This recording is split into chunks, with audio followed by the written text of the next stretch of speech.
He said it on air and the ripple hasn't stopped. Perry Stone's blunt on-camera accusation that Joni Lamb and Daystar wielded financial and editorial power over Christian media hit like a grenade, and suddenly private whispers became public uproar. If you want to keep up with everything as it unfolds, every statement, every response, every filing, hit subscribe and turn on the bell now so you get these updates first. This isn't theater, it's a crisis that cuts through families, ministries, and the pockets of everyday donors, and it raises bigger questions about how influence, money, and prophetic speech get mixed together in modern televangelism.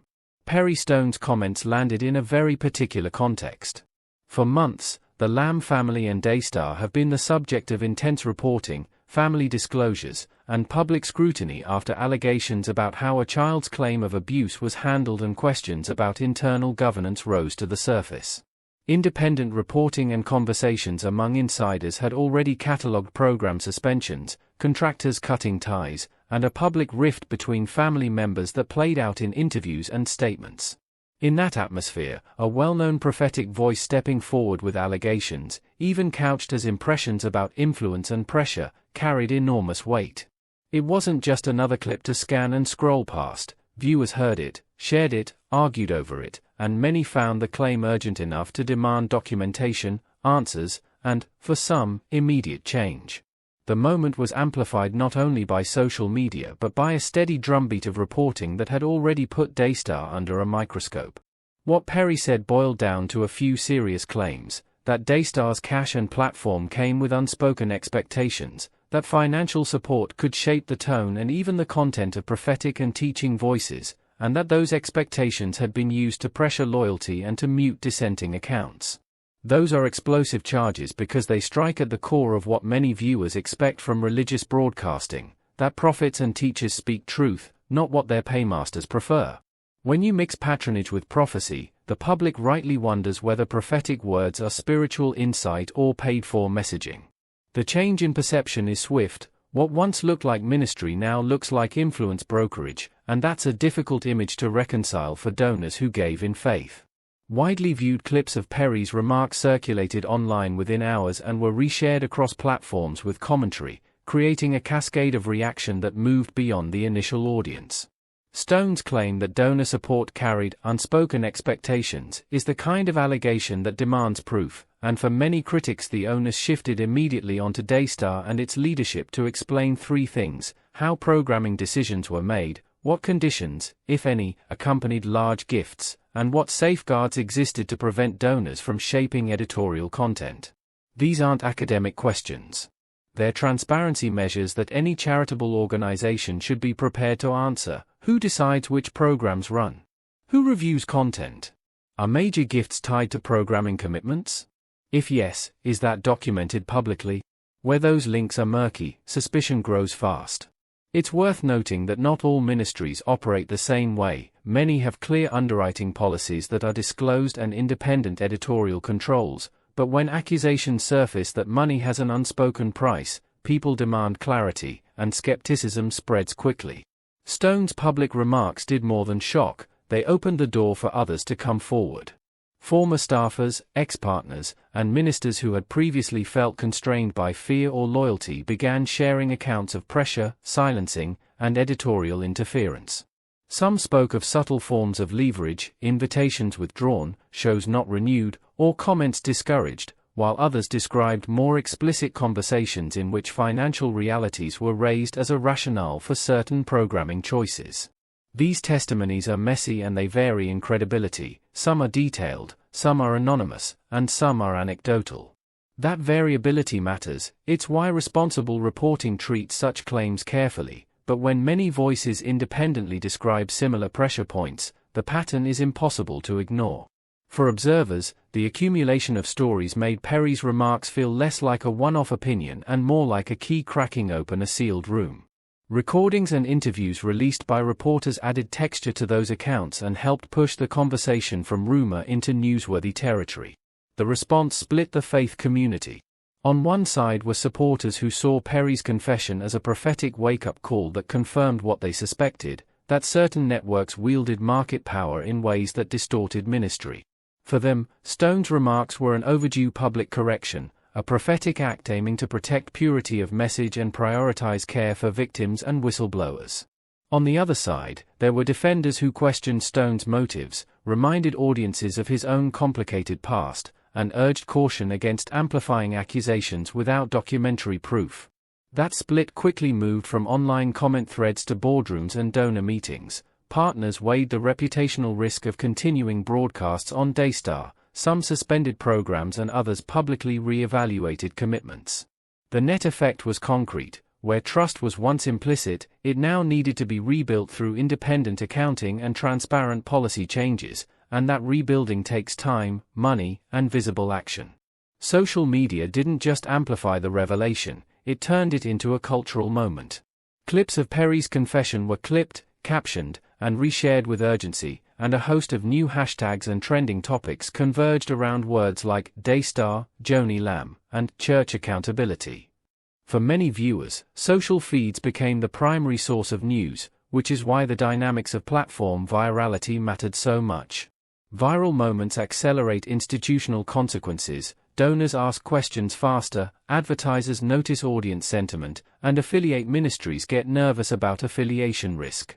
That speed can be helpful, it forces accountability faster than old media cycles, but it can also pressure organizations to release quick statements that fill the void rather than solve the problem. In Daystar's case, initial formal responses emphasized cooperation with investigations and insisted that earlier internal reviews had cleared the organization of wrongdoing. Those statements, without accompanying independent documentation, did little to calm skeptics and instead invited further scrutiny. Joni Lamb's public quiet, or what critics described as silence, only deepened suspicions. In moments like these, audiences and donors typically expect prompt, clear, and substantive responses, open financial disclosures, an independent audit, or an externally led review of how complaints have been handled. Words of prayer and calls for unity are important pastorally, but they do not replace independent verification for financial and protective processes. For many observers, the lack of immediately verifiable action felt like avoidance.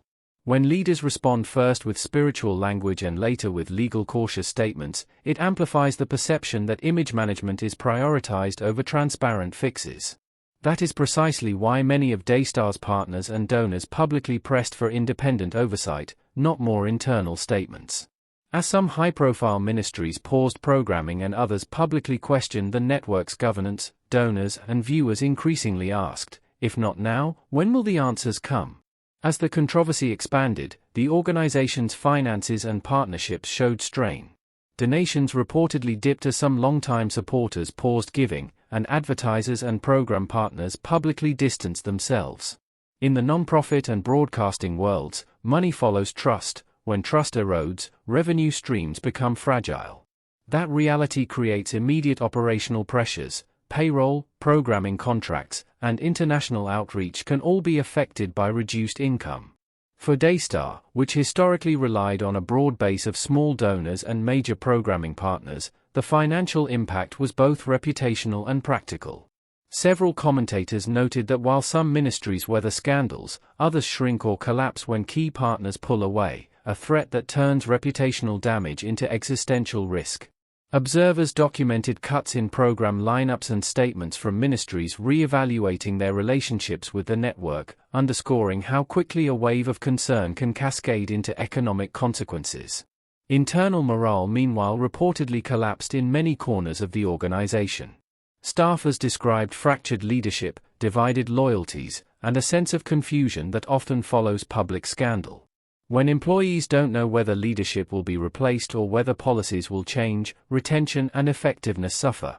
That dysfunction can also cause mission drift. Programs that once had clear evangelical or outreach goals can get bogged down in crisis management, damaging long-term impact.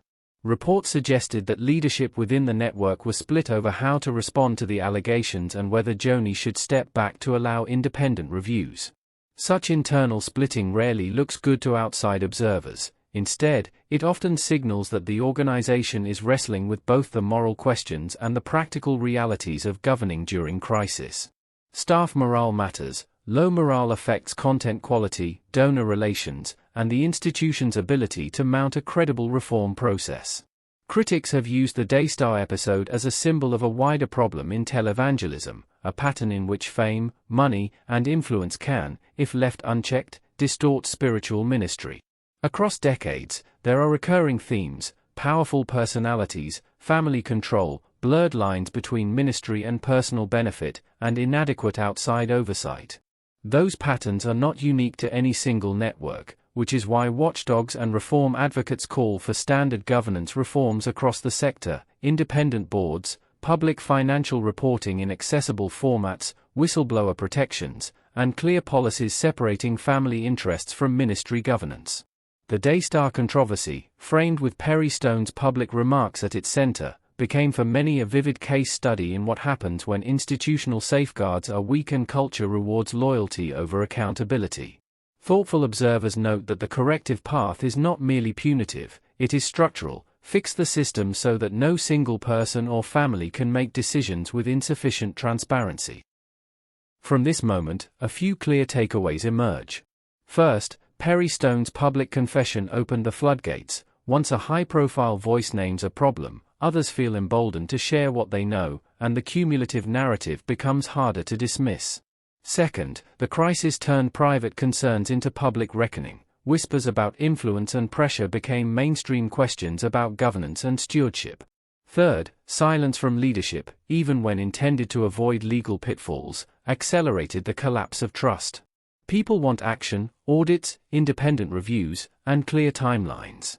Fourth, the financial and reputational damage is not abstract. It threatens the very survival of organizations that rely on donor confidence and partner relationships.